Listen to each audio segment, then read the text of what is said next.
The morning started like every other morning for Grace, the 87-year-old grandmother who had been living on the streets for almost a decade. She sat on a worn cardboard sheet under a cracked highway bridge, pulling her thin coat tighter around her shoulders. Beside her sat the bright-eyed 4-year-old girl who gave her life meaning, little Lily, her granddaughter. Despite the hard life they lived, Lily woke up with a smile every single day. She had no memory of a real home, but she had her grandmother, and to her, that was enough. Grace would hum softly to her as they sat together, the tune one she created years ago to soothe Lily as a baby.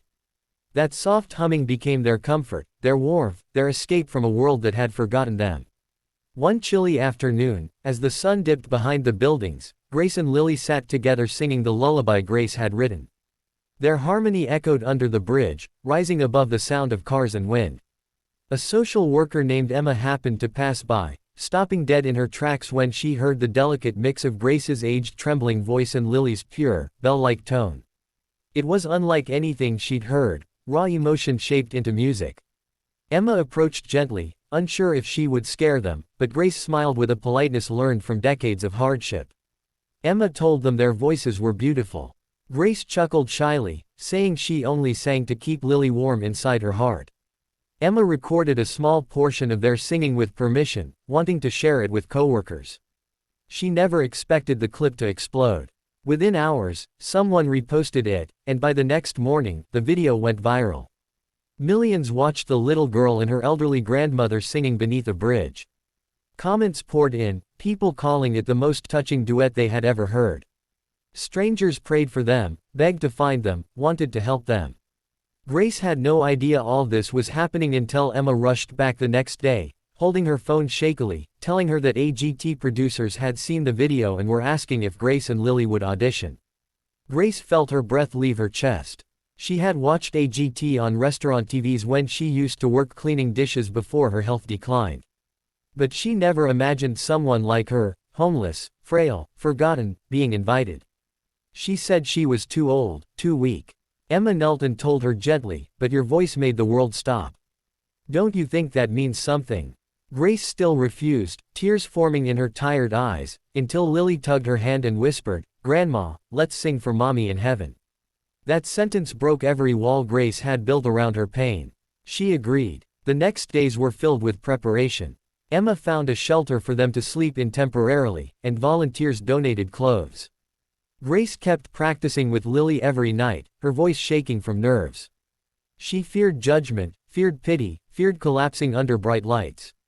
But every time Lily smiled up at her, she remembered why she was doing this. They traveled to the audition location in a small van provided by the producers, and Grace held Lily close the entire ride. As they walked toward the AGT building, Grace whispered, "No matter what happens, we do this together." Lily squeezed her hand tighter. The doors opened, and their journey began.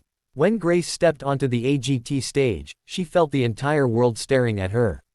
The lights were brighter than she imagined, so bright she had to squint. Lily clung to her leg, both scared and fascinated by the huge audience. Murmurs spread through the crowd. An elderly woman with a small child was not a common sight on this stage. Grace felt her knees weaken, but she forced herself to stand tall for Lily's sake. Simon leaned forward and gently asked for their names and why they were there. Grace's voice cracked as she introduced herself and her granddaughter, explaining that they had been living on the streets and that singing was their way of staying close, staying alive, staying hopeful. The judge's expression softened instantly. Simon asked if she was nervous, and Grace nodded. Terrified, she whispered, her hands shaking. Lily looked up at her and said loudly into the microphone, "It's okay, Grandma. We can do it." The audience chuckled warmly, and Grace felt a small wave of strength move through her. The music began, a simple soft piano melody. Grace took the first note, her voice thin but heavy with emotion, vibrating with a lifetime of struggle. Lily joined in after a few seconds, her voice bright, clear, and heartbreakingly innocent. Their voices intertwined like two threads woven from two different worlds but tied together with love. The audience went silent, completely silent. Some people put hands over their hearts. Others closed their eyes, soaking in the moment. A woman in the front row cried softly, wiping her tears. As the song grew, Grace felt something inside her open, something she had buried for years. She stopped thinking about how she looked or how she might be judged. She just sang, pouring the struggles of sleeping on cold concrete, the fear of losing Lily, the exhaustion of surviving, into every trembling note. Lily's small hand held hers the entire time. When the little girl hit a high note, pure and fragile like a drop of light, the judges visibly gasped. Heidi stood up first, her eyes shining. Sophia placed a hand over her chest. Even Simon's face softened into an expression no one often saw from him. When the song ended, there was a heartbeat of silence, just 1 second, then the room erupted into applause so loud it nearly startled Lily. Grace started crying, covering her face. She wasn't crying because she thought she did well, she was crying because, for the first time in decades, she felt seen.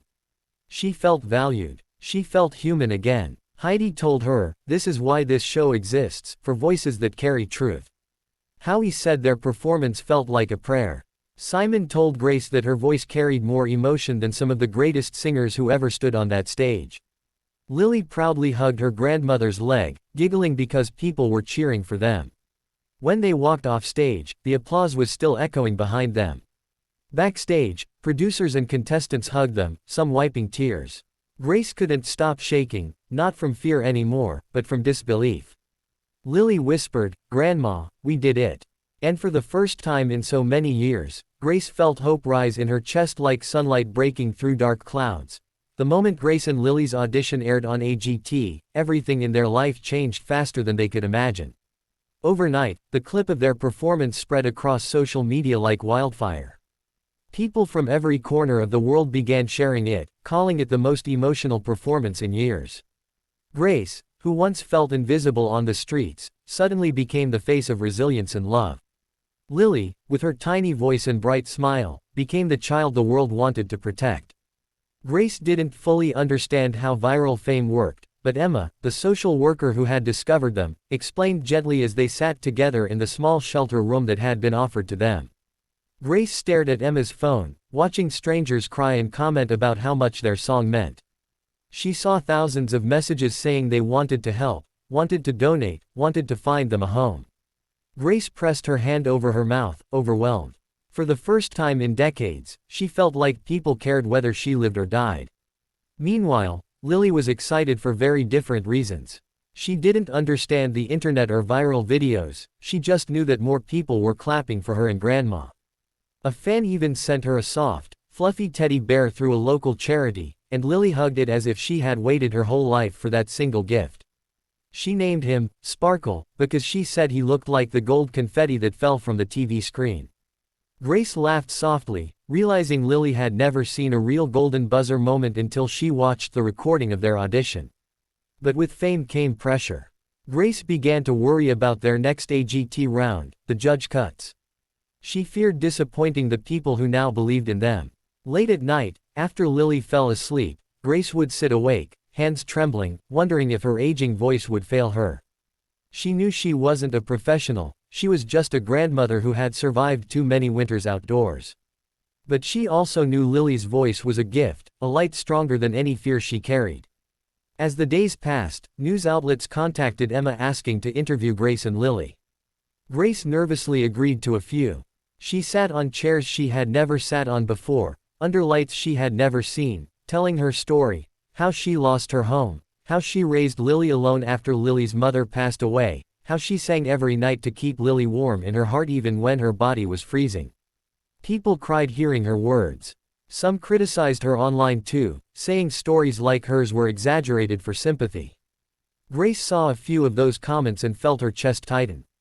She whispered to Emma, "What if they think I lied?" But Emma assured her that truth didn't need permission.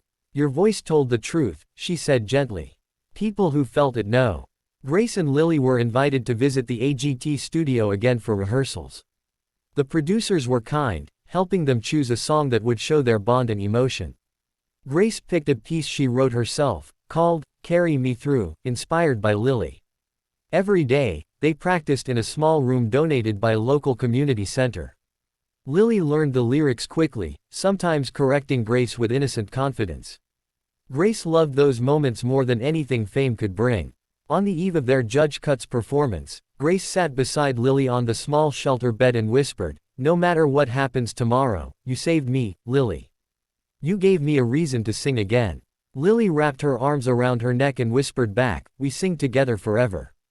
Grace smiled, knowing that whatever came next, fame, failure, applause, or silence, they already had more than they ever dreamed: hope, love, and a world finally listening. The day of the Judge Cuts arrived with a mixture of excitement and fear running through Grace's veins. She had barely slept the night before, too busy rehearsing the lyrics in her head, terrified she might forget them under pressure. Lily woke up full of energy, bouncing around the shelter room as if she were about to attend a birthday party instead of perform in front of millions. Her innocence calmed Grace, her laughter melted away the panic building in her chest. When they arrived at the AGT studio, the atmosphere felt different from their first audition. The hallways buzzed with nervous contestants practicing warm-ups, dancers stretching, magicians adjusting props, singers whispering prayers under their breath. Grace felt dwarfed by the talent around her, but every time she looked down at Lily's tiny hand in hers, she straightened her shoulders. They weren't here to compete with others. They were here to share their story, to sing for their survival, to let the world feel the love that had kept them alive on the streets. Backstage, producers greeted them warmly, remembering how emotional their first audition had been. Other contestants hugged them, telling Grace and Lily how much their performance had inspired them. Grace had never felt this kind of support in her life, strangers rooting for her, cheering for her, wanting her to win. It felt unreal. When their names were called, Grace and Lily stepped onto the stage. The lights dimmed, and the judges looked at them with familiarity this time, as if meeting old friends.